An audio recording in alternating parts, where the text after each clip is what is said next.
Yo mga idol, kamusta? Sports Talk PH nga pala. Ang masamang balita, pag-usapan natin yan mga idol.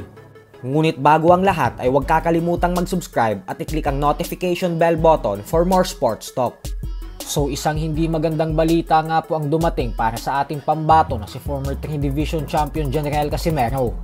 Ito po ay dahil ang aligasyon sa kanya na paglaglag ng laban kontra kay Kameda nang dahil sa sinabi ng kanyang kapatid at trainer na si Jason na kailangan daw nilang magpatalo para sa mas malaking plano ay mainit ng pinag-uusapan ngayon sa international boxing. Matapos itong ibalita ng isa sa pinakasikat na international boxing media outlet na World Boxing News. Malaking problema po ito para sa kampo ni Casimero dahil kung dati ay sa Pilipinas lang ito na pag-uusapan ay ngayon sa international na. Bagamat halata naman na hindi talaga nilaglag ni Casimero ang laban at bagkos palusot lang ang binitawang salita ni Jason ay hindi po natin maikakaila na makakasira ito ng imahe kay Casimero para sa mga promoter sa iba't ibang panig ng mundo. Dahil mas lalong matatakot sumugal ang mga promoter na kunin si Casimero at ipalaban sa mga boxing event nila kung may aligasyon na game fixing na nakakabit sa pangalan nito kahit hindi naman napapatunayan. Habang ang Games and Amusement Board naman ay sinabing kahit naman daw kumbinsido sila na ginawa talaga ni Casimero ang lahat ng makakaya nito sa laban at sadyang natalo lang talaga sa mas magaling na fighter, ay kinumpirma po nito na sisimula na daw nila ang investigasyon patungkol dito, gawa ng seryosong aligasyon umano ito.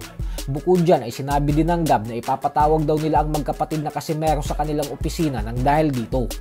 Sa kabilang banda naman mga idol ay nakatakda naman nga pong bumalik sa ibabaw ng lona ang former WBO Intercontinental Super Bantamweight Champion Prince Albert Pagara ngayong buwan sa November 15 sa bansang Thailand. Matatandaan nalasap ni Pagara ang isang masaklap na pagkatalo via third round knockout nitong nakalipas na buwan ng Mayo lamang sa kamay ng undefeated former Olympian ng Tajikistan na si Bakhador Osmonov, kung saan isang matinding pambubugbog talaga ang sinapit niya dito. Samantala, sa buwan na din nga po ng December nakatakdang ganapin ang ika-4 na laban ngayong taon ng current undisputed Super Bantamweight Champion Japanese Monster na Naoya Inoue, kung saan dedepensahan niya ang kanyang mga titulo sa undefeated challenger na si Alan Picasso ng Mexico.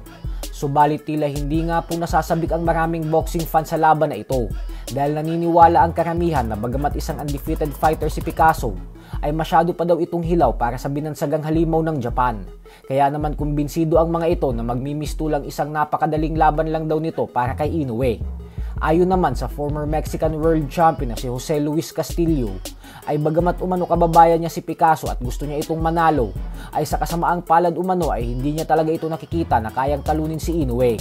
Giit nito na hindi mo daw kailangan maging eksperto sa boxing upang makita ang diferensya ng tibay at lakas ng dalawa pagdating sa ibabaw ng lona. Kasi maliwanag pa daw sa sikat ng araw na walang-wala pa sa level ni Inoue si Picasso. So hanggang dito na lang po muna tayo mga idol. Sports Talk PH, kakaiba ang laban ng mga Pinoy. Lakas at dedikasyon ng aros ng tinuon. Kamaong nagbabaga ang sa'yo ay babaon. Mga Pinoy